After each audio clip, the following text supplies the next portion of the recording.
નશાના સોદાગરોની જેવો એક પણ મોકો નથી છોડતા, એક પણ કિમિયો નથી છોડતા, પછી એ કિમિયો ભલે બાળકોના સ્કૂલ બેગ પણ કેમ ના હોય। અને નશાની આવી જ હેરાફેરીનો પર્દાફાશ થયો, જેમાં બાળકોના સ્કૂલ બેગની આડમાં અફીણની હેરાફેરી કરવામાં આવતી હતી। અફીણની આ હેરાફેરી ઝડપી પાડવામાં આવી છે અને આ એ વ્યક્તિ છે, એ આધેડ ઉંમરનો વ્યક્તિ કે જે સ્કૂલ બેગની આડમાં નશાનો અફીણનો વેપલો કરતો હતો।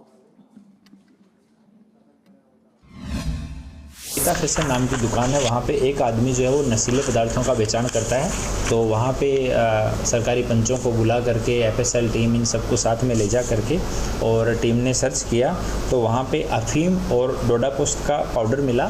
877 ग्राम जितना अफीम मिला और 488 ग्राम डोडा पोस्ट मिला।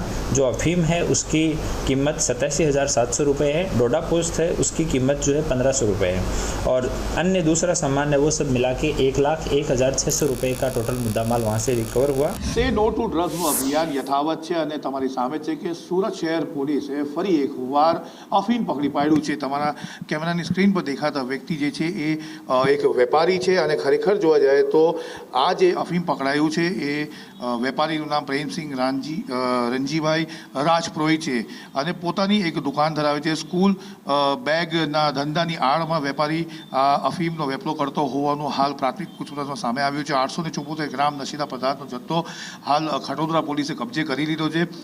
રાજસ્થાની પ્રેમસિંહ એમપીના નારાયણ પાટીદાર પાસેથી માલ લાવતો હોવાનું પ્રાથમિક તપાસમાં સામે આવી રહ્યું છે। મહત્વની વાત છે કે જે રીતે ખટોદરા પોલીસને માહિતી મળી હતી અને એમને જ્યારે સર્વેલન્સ સ્ટાફની જે ટીમ હતી તે દુકાનમાં છાપો માર્યો હતો અને પોલીસે વેપારી પ્રેમસિંહ રાણાજી રાજપુરોહિતને પકડી પાડ્યો હતો અને નશીલા પદાર્થનું જે અફીમ છે તે અંદાજિત 1 લાખથી વધુનો છે તે પકડી પાડ્યો છે અને હાલ કાયદેસરની કાર્યવાહી હાથ ધરવામાં આવી રહી છે અને વધુ પૂછપરછ પણ કરવામાં આવી રહી છે કે આ કેટલા સમયથી જે વેચાણ છે તે કરી રહ્યો હતો। નાની નાની પડીકી બનાવીને પોતાની જે સ્કૂલ બેગની વેચવાની આડના અંદર આ અફીમ વેચવામાં આવતું હતું। હવે તપાસ કરવામાં એ આવી રહી છે કે કેટલા સમયથી આ વ્યક્તિ આવી રીતે વેચાણ કરતો હતો। કેમેરા પર્સન અજીત પટેલ સાથે આઝમ સાથે સંદેશ ન્યૂઝ સુરત।